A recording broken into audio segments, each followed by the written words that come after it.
और अब खबरें विस्तार से। स्टेशन से साक्षी आने के क्रम में एक यात्री ने ऑटो में 2 लाख रुपयों से भरा बैग छोड़ दिया था।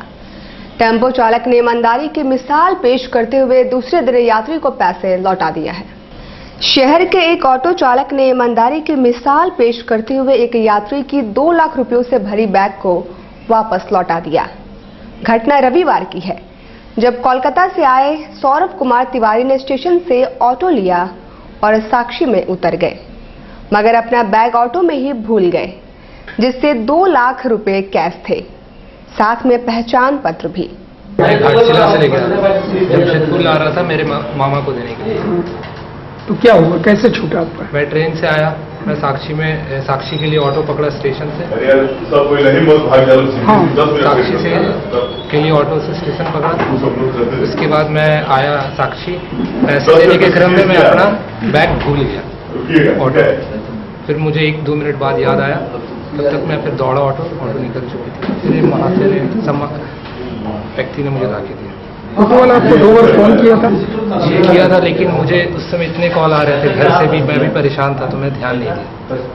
इसमें ऑटो वाला को कोई गलती? जी नहीं, कोई गलती नहीं, हमारी गलती से, मेरी गलती से मेरी गलती। ऑटो चालक कोमल कुमार साहू ने बैग से पहचान पत्र निकालकर फोन किया, पर व्यक्ति ने फोन नहीं उठाया। तब पूर्व मंत्री बन्ना गुप्ता को सूचना दी गई। पूर्व मंत्री ने बैग उसके मालिक तक हर हाल में पहुंचाने का निर्देश दिया। एसपी के द्वारा हमें सूचना मिली जो एक टेम्पो में 2 लाख रुपया छूट गया, और इसी क्रम में संघ के संरक्षक श्री बन्ना गुप्ता ने हम लोग को फोन से सूचना दिया कि किसी तरह इस आदमी का 2 लाख रुपया जो टेम्पो में छूट गया है, इसका पता लगाया जाए और इस आदमी का पीड़ित आदमी को मदद दिया जाए। इस बार हम लोगों ने बन्ना गुप्ता के निर्देशानुसार, संघ के संरक्षक श्री बन्ना गुप्ता के निर्देशानुसार हम लोगों ने एक टीम बनाई और टेम्पो का पहचान किया। इसमें पीसीआर से हम लोग को इस टेम्पो का फुटेज भी प्राप्त हुआ, जिसके आधार पर हम लोगों ने टेम्पो का पहचान किया। और टेम्पो चालक गुलमुरी स्टेशन रूट का चलने वाला था, और टेम्पो चालक एक निहायत ईमानदार था। टेम्पो चालक चूंकि जब उसके गाड़ी में बैग छूटा, तो टेम्पो चालक को इस बात की जानकारी नहीं थी कि उसके बैग में 2 लाख रुपये रखे हुए। लेकिन टेम्पो चालक के पते पर जब हम लोग पहुंचा, तो टेम्पो चालक ने कहा जो कि नहीं, बैग मेरे पास है। फिर टेम्पो चालक ने साक्षी थाना में आकर उस बैग को थाना प्रभारी के समक्ष जिस व्यक्ति का बैग था उसको समर्पित किया, उनको बैग दिया गया। और संघ के संरक्षक श्री बन्ना गुप्ता के नेतृत्व में जो भी टेम्पो चालक है, उनके अंदर में ये भावना है, ईमानदारी की भावना है, और गाहे बगाहे हम लोग मदद करते रहते हैं। ऑटो चालक ने साक्षी थाना जाकर घटना की जानकारी दी। पैसा कहाँ से मिला? पैसा मेरे को नहीं पता सर, मेरे को साक्षी में मतलब हम पैसेंजर उतारे, तब मेरे को मतलब बैग उसका दिखा। बैग दिखा तो हम बोले कि कार्ड देंगे, कार्ड में मतलब फ़ोन नंबर था, फ़ोन किए, 2 बार फ़ोन किए, फ़ोन नहीं उठाया, तो फ़ोन कैसे कुछ बोले नहीं, बस फिर उसका बाद हम फिर रख दिया। फिर उसके बाद हम दोबारा फिर फ़ोन करने के लिए मतलब अप्लाई नहीं। तो फिर कैसे बात हुआ?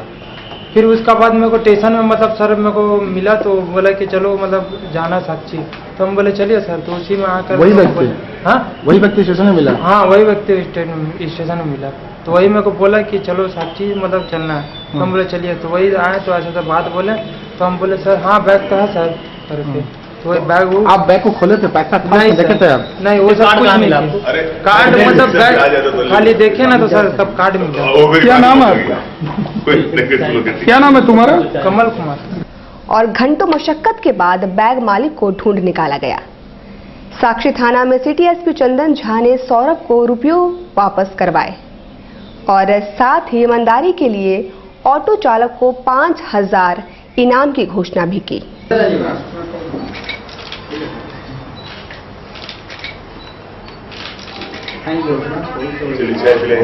जो कंप्लेनेंट हैं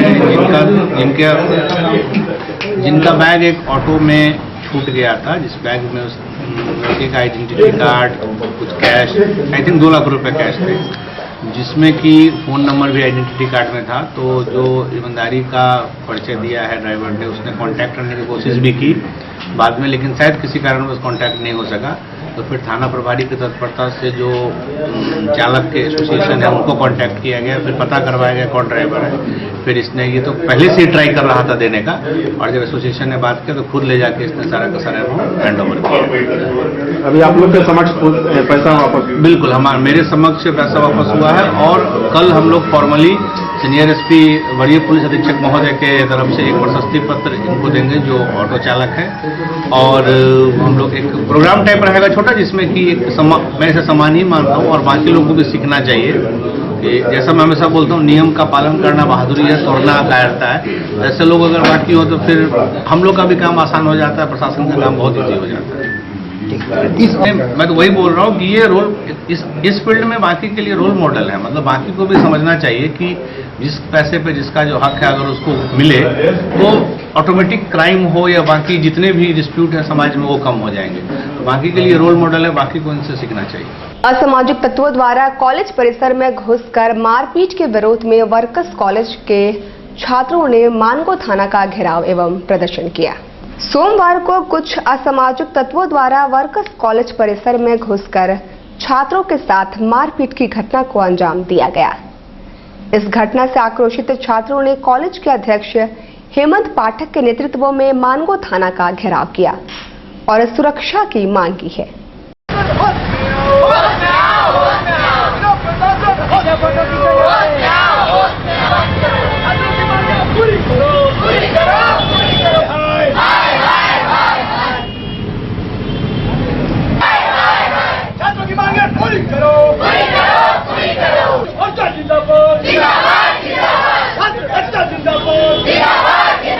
कॉलेज में आए दिन बाहरी लोगों का जवाड़ा कॉलेज में होता है और उनको वहाँ पे अड्डाबाजी करने से रोकते हैं तो वहाँ पे मारपीट होती है, और ये आपराधिक किस्म के लोग हैं जो कॉलेज में बराबर अड्डाबाजी करते हैं।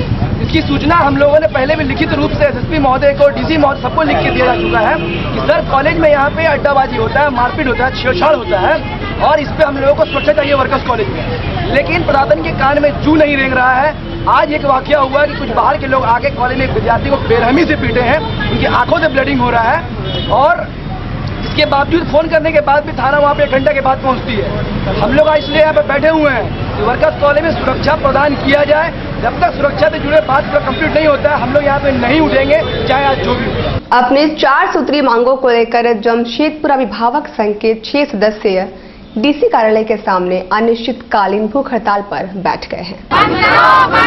बीपीएल बच्चों के एडमिशन के लिए बीपीएल प्रमाण जारी करो, जारी करो, जारी करो। स्कूली बस सेवा शुरू करो, शुरू करो, शुरू करो। डॉक्टर उमेश कुमार के नेतृत्व में अनिश्चितकालीन भूख हड़ताल पर बैठे संघ की मांग है कि निजी स्कूलों द्वारा जल्द से जल्द बस सेवा शुरू की जाए।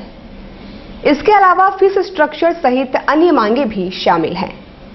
उनका कहना है कि निजी स्कूल प्रबंधन की मनमानी जारी है और जब तक प्रशासन इस दिशा में गंभीर कदम नहीं उठाता है वे अपना भूख हड़ताल जारी रखेंगे।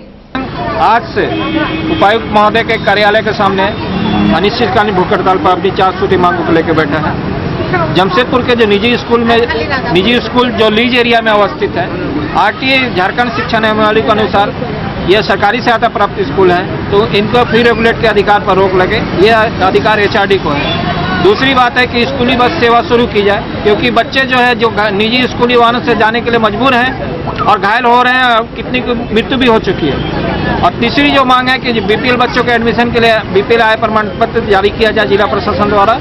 और जो चौथी जो मांग है कि नए सत्र में बच्चों का जो नामांकन हो वो रैंडम प्रक्रिया मैनुअल लॉटरी द्वारा अप्लाइड अभिभावकों की उपस्थिति में हो, जिससे पारदर्शिता बनी रहे।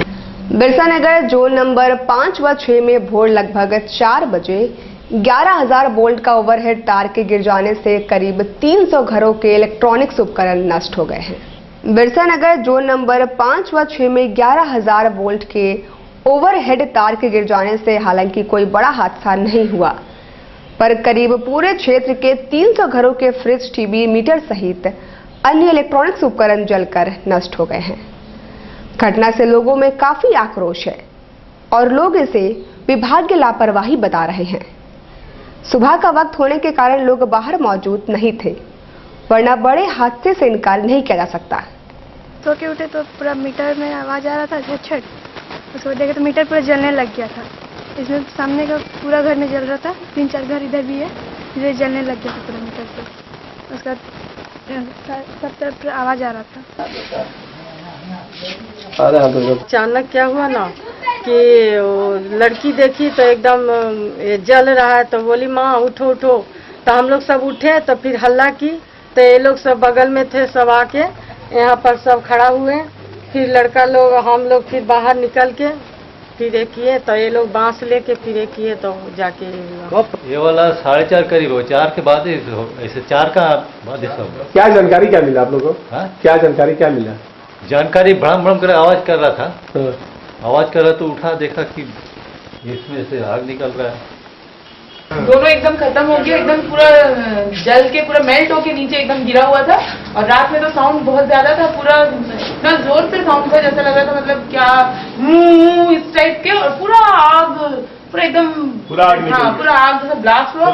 हम तो 4 बजे के बाद रात में, हाँ 4:15। विधायक प्रतिनिधि मिथिलेश यादव ने कहा कि दोषी के खिलाफ कार्रवाई होगी। नहीं चाहता है कि इसमें तो बिजली विभाग का कुछ कमी शुरू से रहा ही है, और हम लोग लगातार प्रयास कर रहे हैं जीएम से साथ मिल करके कि जहाँ जहाँ तार झूला हुआ है, जहाँ जहाँ खंभा हुआ है, सबको चेंज करके नया लाइन हम लोग बिछाने का। तो लगातार जीएम से बात भी कर रहे हैं, जीएम लगातार हम लोग सपोर्ट भी कर रहे थे, और खंभा वगैरह एक लाइन से हम लोग कोशिश कर रहे थे चेंज करने का। लेकिन अचानक यहाँ पर कोई घर बना रहा था, वो खंभा को शिफ्ट किया, और हमें लगता है कि उसी के कारण ये घटना घटी है, क्योंकि तार तो पहले खिंचा हुआ था, तार उसका शिफ्ट किया गया है। इससे चलते रात में हमें लगता है तार खिंचाव के कारण ये खंभा जो है झुका, और 11,000 और 400 वोल्ट के दोनों मिल करके जो करंट बहा है, उसके चलते जो आज सारा मीटर जले हैं, सभी घर को नुकसान जो हुआ, जो लाखों में नुकसान हुआ है। तो इसका हम लोग भी पता कर रहे हैं कि कौन व्यक्ति अगर ऐसा किया है, तो बिजली विभाग से मैं कहूँगा उस पर केस दर्ज किया जाए। और विधायक प्रतिनिधि हैं, जो इतना क्षतिग्रस्त हुआ है आम जनता को, जिस तरह से गरीबों का हुआ है, हम लोग आकलन करा रहे हैं। आकलन कराने के बाद जो क्षतिपूर्ति हुआ बिजली विभाग से और अन्य विभागों के माध्यम से जो भी होगा सरकारी माध्यम से हम लोग कराने का प्रयास कर